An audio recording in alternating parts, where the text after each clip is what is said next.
All right, so this is a attempt at doing a Myers square, a left-handed Myers square to be precise, though it is a little bit sloppy.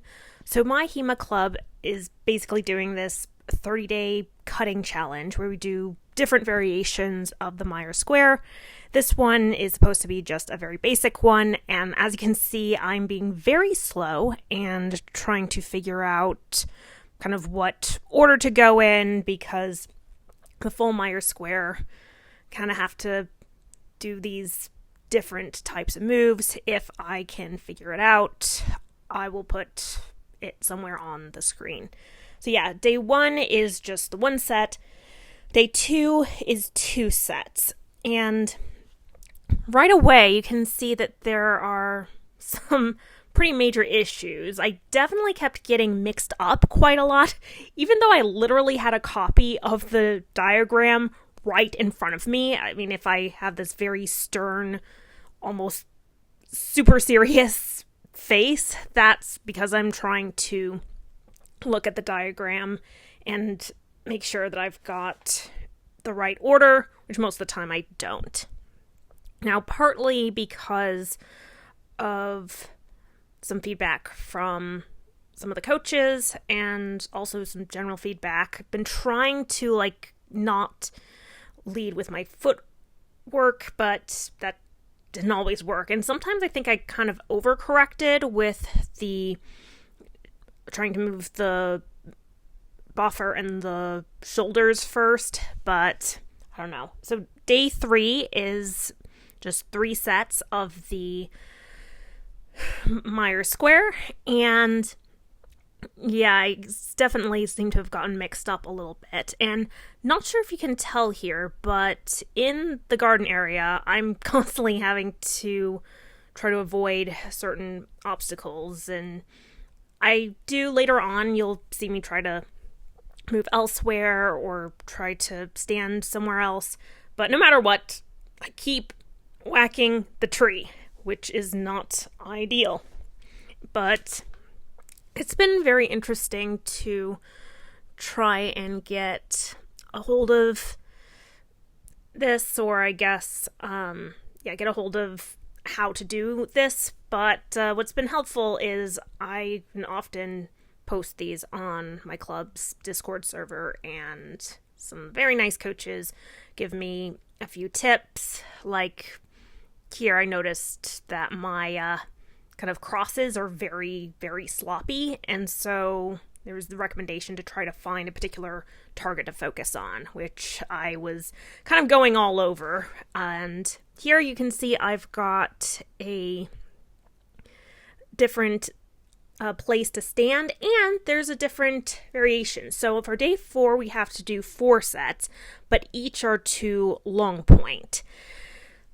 And when you add that extra step or that extra bit into it, that definitely has an impact. So first of all, the actual long point itself seems like it's a bit mixed. Some bits I think I'm pretty spot on, and other bits I'm kind of wavering a little bit. So some of that could again just be from practice, or more practice is needed. But yeah, and I can definitely trying to look at a particular spot. I don't remember. I think it may have been just a fence post that I was looking at. And if you see my particular point, you'll see that the tip of my buffer is sadly very dirty. I think I had gotten some mud in it. At least I hope it was mud. So I did try to clean it off with some white vinegar. I might see if there's some vodka in the kitchen, because I hear that can work very well.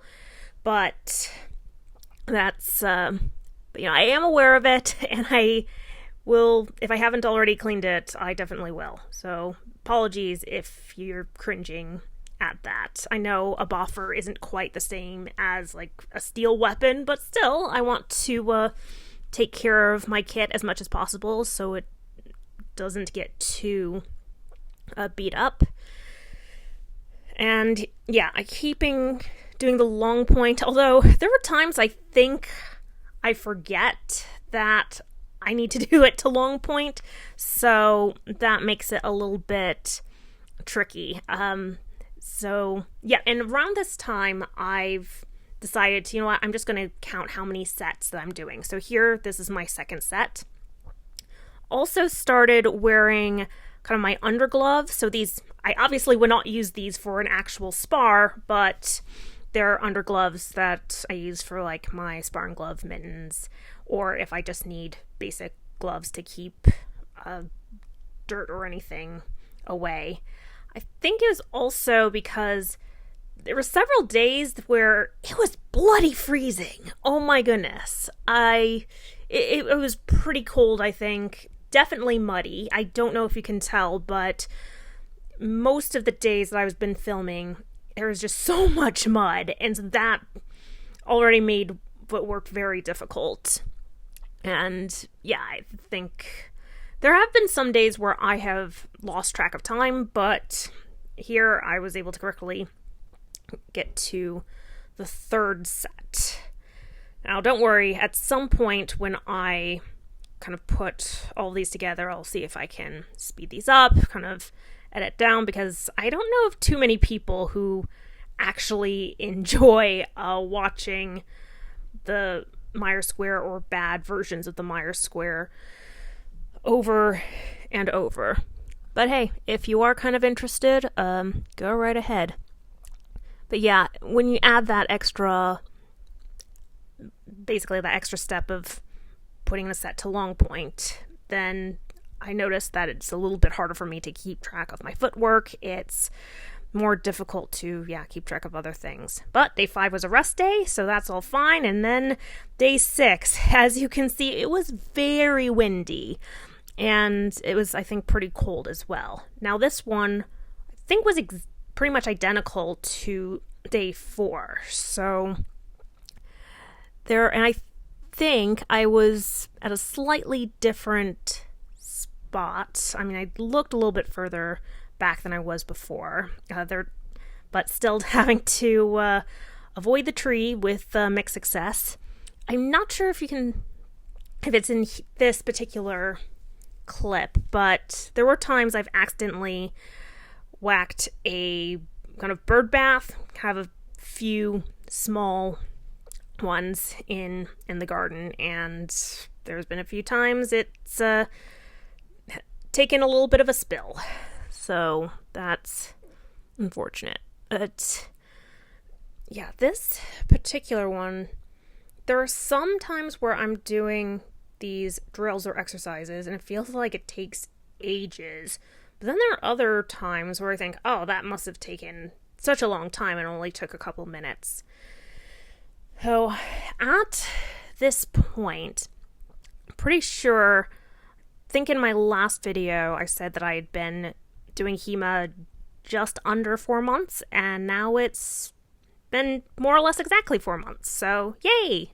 That is exciting.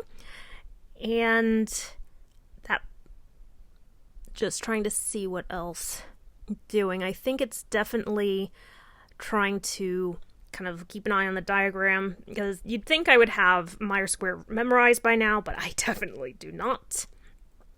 And I was having difficulty keeping the sheet of paper that I had secure because, again, wind. There was a lot of wind that day. And looking again, I think, the sort of footwork is okay. I know I've kind of been going with a target that may be a little bit lower. The crosses, I think, were originally looking better. Now I think they've gotten a little bit worse. So again, something about trying to keep everything together. So, I know some of the coaches in my club have been really great about providing feedback, but I know after a certain number of days, it's a matter of trying to remember all the feedback. Like, okay, do this with the footwork. Oh, make sure that you do this, and oh, wait a second, don't forget to keep the edge alignment good, and watch out for the rising cuts, and there's a lot to kind of keep track of, and I am looking forward to when this is all, second nature and everything, because here, yeah, it's just more or less the same sort of thing, and don't know whether I've actually kind of done this, whether I've actually kind of lost track of where I'm supposed to cut, because there have definitely been times where I will try to cut one way and then realize, oh crap, I need to do it the other way. But yeah, that was about 4 sets, which is, yeah, kind of a good accomplishment. This one is a little bit different. So this is these were 5 sets, which feel like quite a challenge. And if you see me doing some really weird sword work and step work, I'm attempting to do a Phelan. I don't remember if that's how you actually say it, but basically it's a feint. So trying to get some practice in that. So for this one, part of the challenge on day 7 is to do 5 sets, but then the second cut is Phelan. So on the second cut, I need to basically do a feint. And I barely have experience with doing feints in sparring or in any drills, really. So this was definitely a bit of a challenge, and I'm going extremely slow. Possibly next time I kind of do some of these, I'll see if I can speed up the video. But that's compared to the last sets where each bit was to long point. For this one, it's only the second cut that you do feint, so you have to do it normal, and then you get the second one, and then there are others. So there are definitely times where I started with just a normal Myers square, and then oh crap, I forgot I need to work a feint in, and is that even a good feint? I don't even know, but luckily we managed to get to I think that was the 4th one. So yeah, that little twirl, I have no idea if that was an actually good feint or anything, but that was at least something to try. I think another day, which I'll have to put in another video, that's kind of an extra attempt. But yeah, I guess this is, if you actually watch this, I would be completely surprised. But if you did, thank you so much. And yeah, I guess I will see you soon, hopefully for the next video. And yeah, hopefully you'll see me for some more Myers Square fun. All right. Yeah, that's basically it. All right. Bye.